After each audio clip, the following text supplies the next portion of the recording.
All right, so Kenya's been all over the news lately, and we're diving right into it today. Yeah, buckle up. With your articles from Kenyans.co.ke, capitalfm.co.ke, The East African, and more. We're gonna unpack some wild stuff happening right now. We're talking Kenyan politics, the economy, and even some international happenings. Could be interesting. So let's kick things off with some major political drama. Kenya's Deputy President, Rigathi Gachagua, Oh, yeah. was just impeached. Yeah, it's been a wild ride.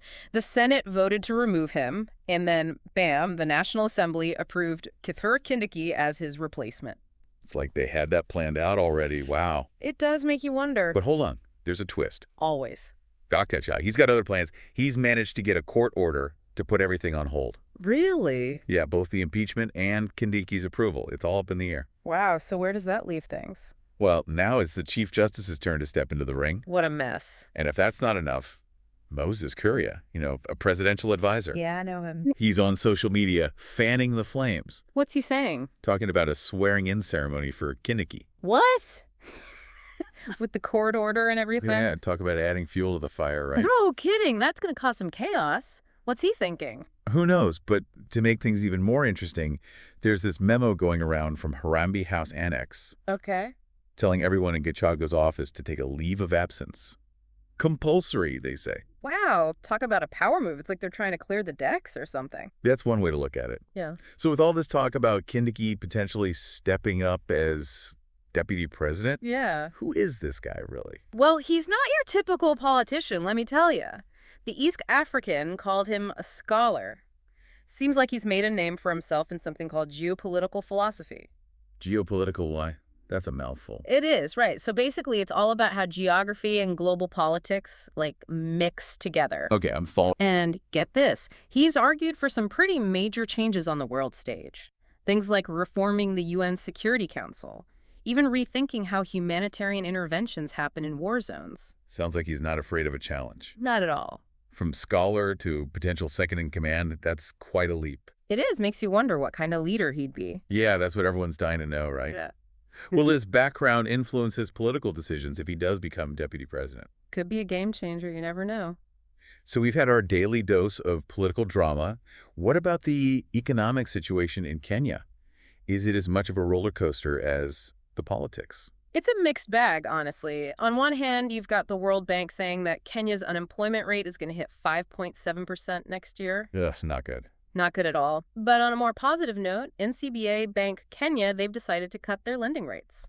Oh, really? Yeah, seems like there was some pressure from the Central Bank of Kenya. So maybe some good news for borrowers. It's possible it could help offset those unemployment worries, maybe. We can hope. Yeah, fingers crossed. It really makes you wonder what's next. Totally. But hey, even with all this political stuff going on, there are some bright spots. Oh, yeah? Like what? So remember those crazy roaming charges you get hit with when you're traveling? Don't remind me. The worst. Well, Kenyans.co.ke says the East African community is looking at putting a cap on those data roaming charges. Seriously? That would be amazing. Right. It would be a game changer for staying connected with family and friends across borders. And businesses, too, probably. Exactly. They're saying it could really help integrate the EAC economies. Now, that's something we can all get behind. For sure. But okay, back to the Gachagua drama. Any news on what's happening with him? Spill the tea. Well, Kenyans.co.ke is saying that Kindiki's swearing in, which was supposed to be today. Yeah. It's been postponed. Figures. Yeah, those court orders are probably causing a headache. But here's the interesting part. Chief Justice Martha Koome, Okay. she's put together a 3-judge panel to specifically deal with all the legal stuff around Gachagua's impeachment. So it's getting serious. Oh, yeah, they even have a hearing scheduled for Tuesday. Wow, this could really set a precedent, don't you think? Totally. It'll be interesting to see how it all plays out. But speaking of playing out, what about those 108 employees from Gachagua's office? The ones told to take leave? What a mess for them, right? Total chaos, I bet. I can only imagine what it's like over there right now. Probably like a ghost town. Or a beehive, depending on who you ask. It's just crazy to think about the human impact of all this political back and forth. Yeah, it's easy to forget that real people are caught in the middle of it. For sure. Anyway, moving on to some other news. It looks like Kenya is stepping up their role internationally. Oh, yeah. How so? There is a UN resolution passed to send more Kenyan police officers over to Haiti. Haiti? What's going on there? Things are pretty bad there, unfortunately. There's been a lot of gang violence lately, a lot of innocent people caught in the crossfire. That's awful. Yeah, it's a tough situation. So Mhm. Kenya is going to be part of a peacekeeping effort, working with other countries to try and restore order. That's a big responsibility. It is, but Kenya's got a good track record with peacekeeping missions. They've been involved in a lot of different places. It's good to see them stepping up to help. Definitely. But on a lighter note, Please, let's have something a bit more upbeat. remember that whole affordable housing thing from Mashuja Day? Yeah. It looks like it's actually happening. No way, really. That's great news. Yeah, there was an article in Kenyans.co.kk about how to apply for the housing units. So they're being serious about it. That's good to hear. Seems like it. They even outlined all the eligibility criteria and Well, everything. that's a step in the right direction. For sure. And another positive development, remember we were talking about the Kenyan shilling? How up and down it's been? Yeah, like a roller coaster. Well, it looks like it's finally stabilizing a bit. Oh, that's a relief. Right. Kenyans.co.ke says the central bank's been working hard to manage things. Well, hopefully they can keep it up. Yeah, fingers crossed. Hopefully things will calm down a bit. We can always hope, right? Yeah. But yeah, speaking of things that need to calm down, the World Bank had some not so great news about Kenya's unemployment rate. Yeah, that 5.7% projection is a bit concerning. It's definitely something to keep an eye on.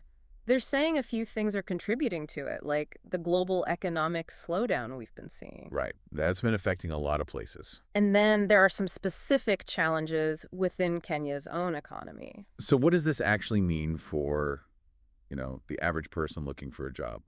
Basically, it's going to be even more competitive out there. Jobs are already hard enough to find, and now it sounds like it might get even tougher.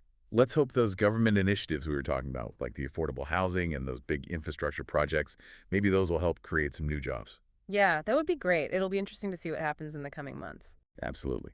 But hey, it's not all doom and gloom, right?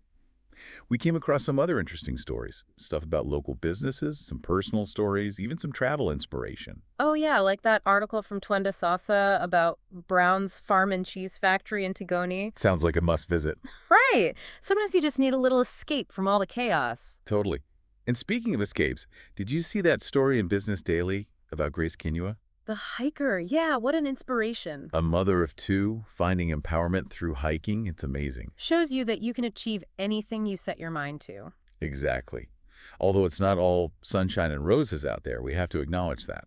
That article from the East African about the crisis in South Sudan, that was a tough read. It's a heartbreaking situation, and it reminds us that we can't ignore what's happening in other parts of the world. It's all connected, isn't it? What happens in one place affects us all. Exactly. We have to stay informed and engaged if we want to make a difference. Well said. Wow, we've covered a lot of ground today. Kenyan politics, the global economy, inspiring stories, and even a little travel inspiration. It's been a whirlwind. But that's what we do here, right? We dive deep into the heart of it all. And hopefully leave you wanting more. Absolutely. So until next time, keep exploring, keep asking questions, and keep diving deep into those topics that fascinate you. We'll be right here with you. And on that note, we'll catch you in the next episode.